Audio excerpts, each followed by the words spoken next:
Hey guys, it's Robin, our Silent Crafts, and welcome to my craft room. Some of you who have been here for a while may recognize my button project. I received a glass jar full of all different colored buttons. I've already used most of the purple up, and I'm working on the yellow and green right now. I received them as a gift for Christmas from one of you wonderful people. Now here's the thing. This only came wrapped up in this little bee bag. I promised I wouldn't open up any of the presents that were sent, but this one wasn't actually wrapped. It was just in a little bag. So I feel okay with actually working on this now ahead of time and not waiting until Christmas. I thought we could chat while I'm working on it this time. I thought it was a nice project to work on while we chat today. So I'm going to set these over to the side because I got to move this around a lot. This is a black background. It's kind of looking a little washed out on my phone up here, but it's more of a, I think it's a brown black versus a straight up black, or it could just be the yellow buttons that are setting it off.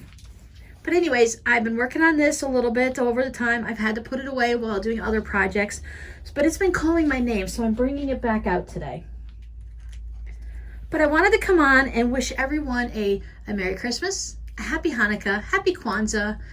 Is it winter solstice coming up this weekend maybe? So happy winter solstice, or if not, I'm sorry, I've got my dates mixed up. And if you're not celebrating any of those things, you celebrate something else. Happy holidays to you. Happy December. And for those that don't celebrate, I hope you have an amazing week.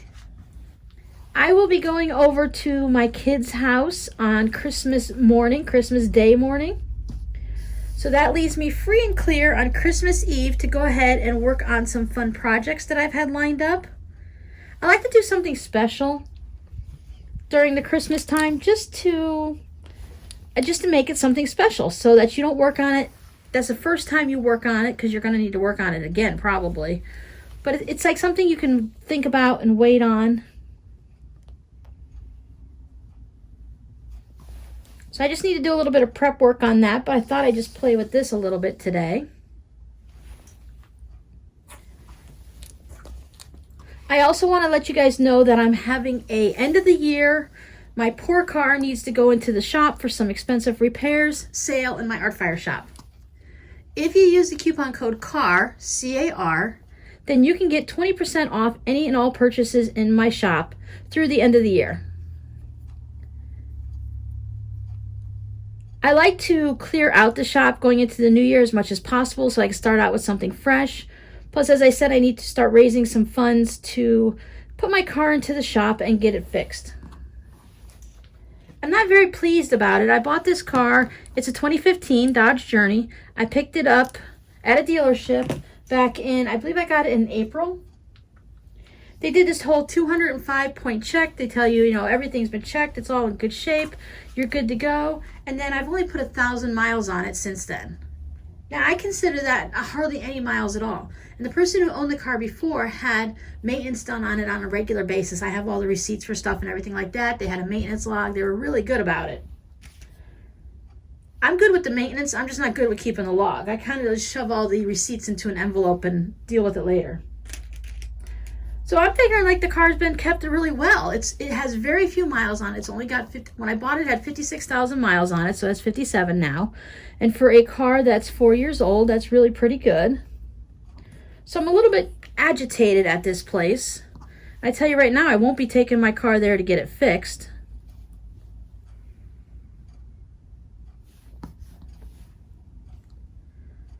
So that's one of the things that I've got to work on pretty soon to get that taken care of. I mean, obviously I don't drive it very often if I've only put 1,000 miles on it, but it's nice to have a vehicle so that you can go to the store. And I can go and hang out with my kids and stuff like that, run up to the post office, any of those little things you might want to do, like if I actually want to go to a Joann sale or something. It's pretty good. A lot of things we can do online nowadays, so it's not too bad, but I can't go to the doctor online. I know they do have some of those things that you can do. So it's got to go into the shop. So I thought I'd just have a big end of the year blowout sale. Robin's got to take her car into the mechanics and get fixed. 20% off sale.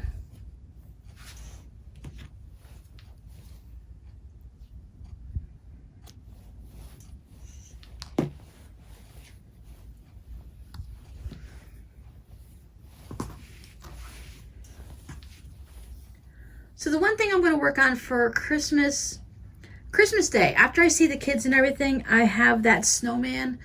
No, I did the snowman embroidery, but I have the Santa Claus one. So I'm going to get that traced out now, probably this weekend ahead of time, so that I can have it all ready and work on that on Christmas Day and get that started. So while the Christmas lights are on the tree and I got the music playing, or I'm watching the Hallmark sappy movies that are all the same, that I can go ahead and work on that embroidery piece. Just something nice and relaxing, because I'll stay with the kids for a couple of hours, but they all have things to do. Like Justin always goes to a friend's house in the afternoon. Miranda and Robbie have to work. I don't think they're working that day. I think both places are closed. They both work at restaurants, but they're family type restaurants. So Mandy works at Wendy's. Wendy's closes on Christmas Day.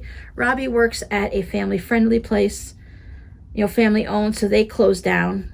But it's considered like their day off for the week.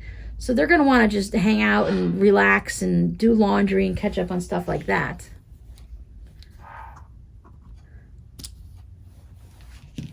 And I'm fine with it. I don't mind just hanging out with myself and doing what I need to do. We see each other all the time.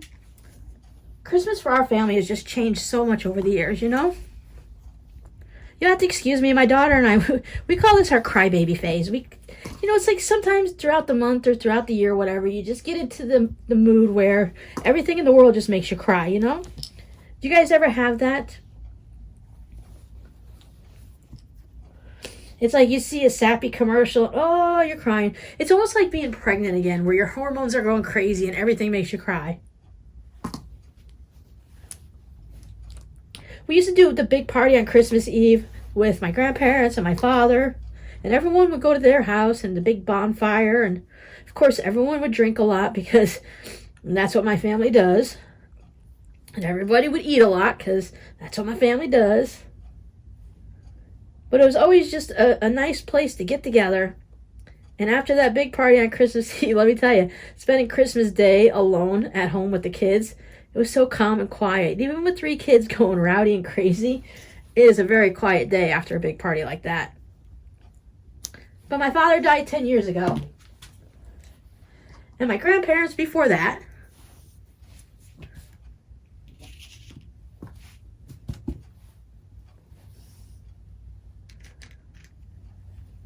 But it's all right. I'm just, like I said, it's just a crybaby day.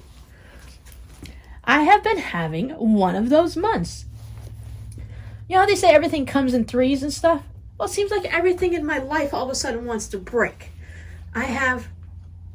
Earlier in the month, we're on a well system. Just because they fixed the roads and finished all that stuff, we still don't have city water. The city water goes up and down the road, but it hasn't even come to the houses yet. So that still has to have, you got to have some special plumber or something come in, dig ditches through your yard and bring the water from the road to the house. So the well system went down. I'm like, great. Now, my daughter Miranda and I, we're pretty good at fixing things, but we're really terrible at diagnosing things, mostly because we haven't had enough experience at it. When you don't do it for a job, things only break down so much. Now, we have been in this house for 17 years, but guess who always took care of the well system? Yep, ding, ding, ding, ding. That was Rob's thing. He had that thing, he can make it hum and purr. He tried to explain things to me, but Rob always wanted to make sure that there was one thing in the house that no matter what, he was always going to be needed, that, I couldn't do it myself, that I would have to ask him for help. It's a guy thing, You got to be the hero and always be able to rescue the family. Well, the well system was his thing. Now, I have gone out and helped him several times with it, but to diagnose things, no. So we had to call in. We have a really good a well water company that comes out. Now, they're amazing. They will look at your well for free. They don't even charge you like a plumber to walk onto your property. They just come out, they check it out, they tell you what's wrong, and they say, this is how much it'll cost if I fix it. Do you want to fix it or do you want me to fix it? So we replaced one part ourselves. It was only like a $38 part, so it was no big deal.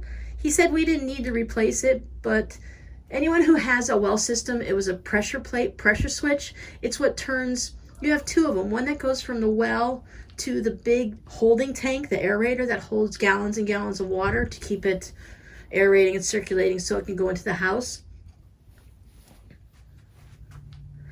So that pressure switch was fine, but the one that goes from the tank to the house. That one was getting a little rusty. It was kind of, you have two of them, right? And they have these little things that click against, I know I'm not making any sense, but they have these little switches that click against these metal things that go like this. Well, one of them was like this and the other one was like this, and there's four, but there are two on this one and two on this one, so they're supposed to be like this. So we went ahead and replaced it, because even though he said we didn't need to, we'd already done it, and I'm not going to take it back to Lowe's at that point. You have to take the new one off, put the old one on. It was going to go soon enough anyway, so we replaced that one. We found out that it was a solenoid on the side of this tank, and that's the one that turns when the water in level in the tank gets low.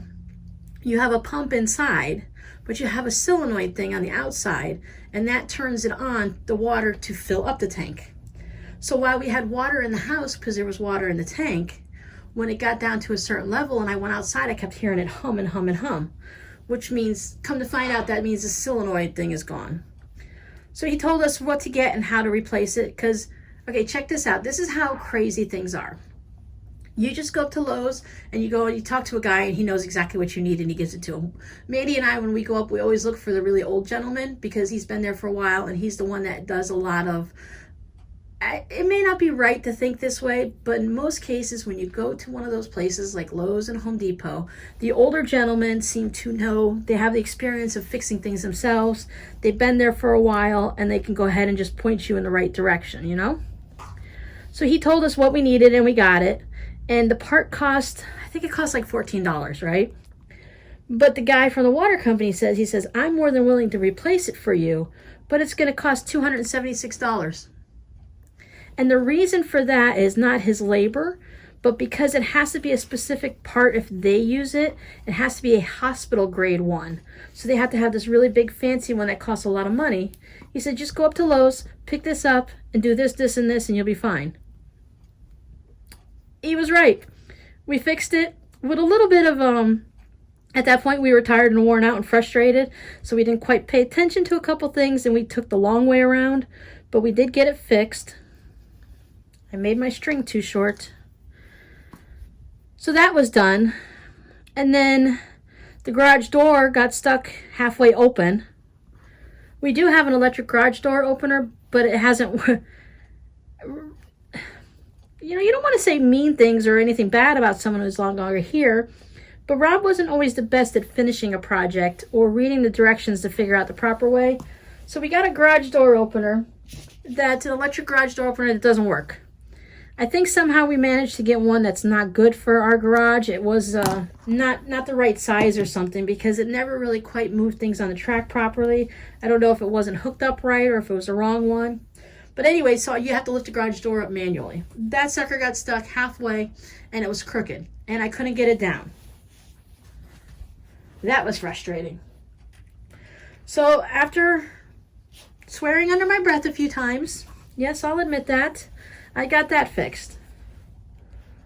And then I've been having problems with the washing machine, and I'm like, come on, people. Like, everything in the house is going to break down at the same time. So the washing machine, sometimes we got the fancy one. They want you to have all these energy water saving ones, right? So it senses how big your load is, and it only fills water up above the height of your clothes.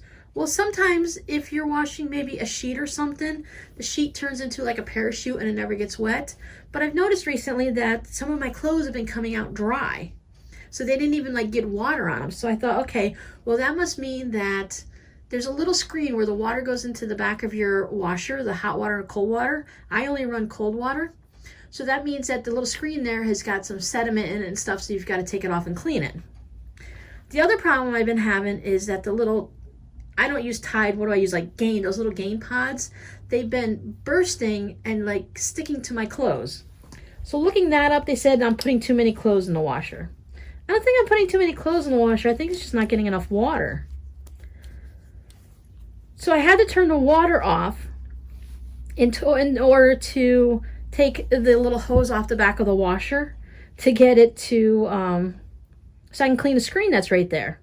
It's just like on your kitchen faucet where you unscrew that and then there's that little screen there. Especially when you have well water, it tends to get a lot of sediment in there. So I thought I had the water off. I started taking the hose off and the water wasn't off, so I took another shower that day. It was kind of cold yesterday, but that's okay. I was standing there in wet sweatpants. That's all right. I got the water turned off, got the screen all cleaned, and I went to turn the water back on, and yep, you guessed it, the water wouldn't turn on. Oh yeah, it was a day yesterday. Now I knew that the system most likely wasn't broken because it was perfectly fine until I turned the water off. Which doesn't necessarily mean anything. Sometimes the jolt of turning things back on will cause it to not start up. But that darn Rob, I tell you, there's a trick to the system. And I don't know if it's a trick for mine or a trick for all of them, but there's this, on that little pressure plate thing, there's this little lever on the outside that's on stop, auto, and stop, start, and auto. So I texted Mandy right away because she was the one that was messing with the water system the last time, earlier this month. So I thought, well, maybe she did something that I didn't see because I kept running out to get things from the store and stuff. And I hadn't gotten home when she started. Eventually she realized what the problem was. You have to take it and put it in the start position and hold it for like 3 to 5 seconds and then let go, and then the system will reboot. I thought, great, because I was like hitting it, turn it on. Okay, it's humming, so I'm freaking out, so I let go of it. So that took about an hour yesterday to figure that out. Took 5 hours to figure out the car. Took us a couple hours to get the well system earlier in the month. I said, that's it, right? That's 3 plus an extra well system. Let's see, car, washer, garage door, well system, and Robin messing with the washer well system. I'm good now, right? So if someone's trying to teach me that I can survive on my own, I got it, guys. I got it. I don't need to learn this lesson anymore. I'm fine.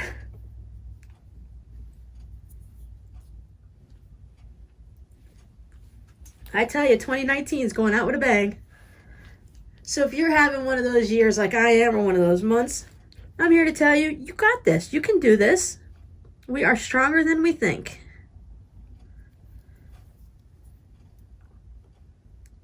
Except when you have old lady eyes. Okay, I wear glasses, so I'm probably about due for a new prescription.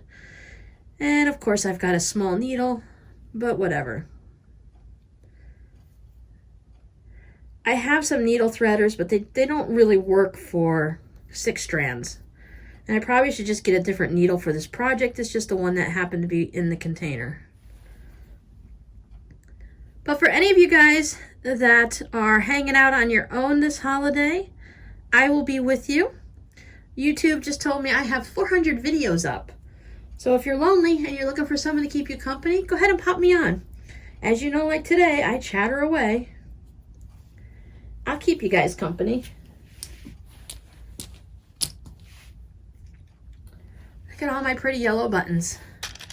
I love that it has some of these big ones in it. What I'm doing is I'm putting all the bigger ones on first so that I can fill in all the bottom spaces, because I did this once and I took it all apart and started over. I had it in an oval hoop like, and then I decided that I'm going to rearrange it and try for a little bit more of an artistic touch. And the reason I had to start it over again is because I'd put in all of my big buttons, and then because that's all I had, I went ahead and I'm like, I want to work on this. So I started putting in smaller buttons, but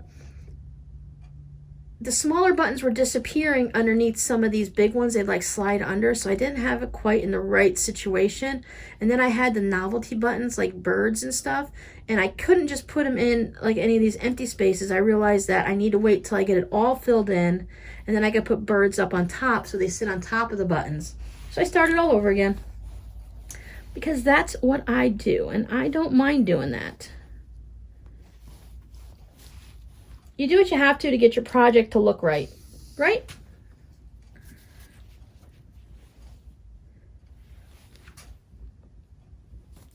So come hang out with me this holiday season. Hang out with me at Christmas. I'll be here for New Year's Eve because New Year's Eve is never a holiday that Rob and I ever went out on.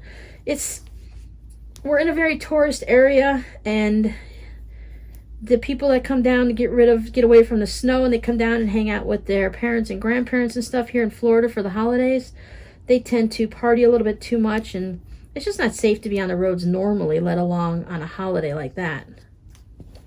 I don't know why I did that.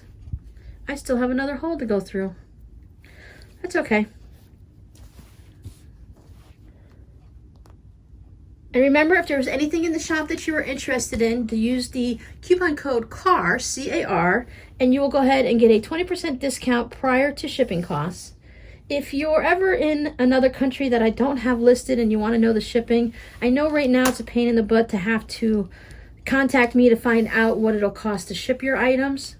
I am going to be looking into a different shop next year. I'm trying to find one that has it so that I can say this item weighs 4 ounces, and then it automatically figures shipping based on where you live. So if anyone has shops like that they sell their items at that you think would be a good fit for me, please go ahead and send me a message or leave me a comment down below and I'll check into it.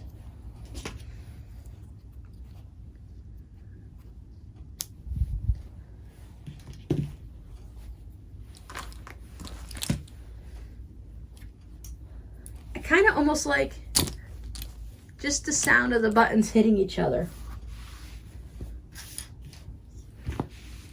But I'm going to try to schedule my time more this year. I've learned a lot from the year we're in right now. And then come to realize, like, you think like, okay, we're getting to the end of 2019 and we're going into the new year. We're at the end of a decade. We're going into a whole new decade, into 2020. So that's kind of exciting too. So I think it's a good time to switch some things up, change some things around, and try some new stuff. I have a couple new crafts that I'm going to be working on this year that you guys might be interested to follow me along with.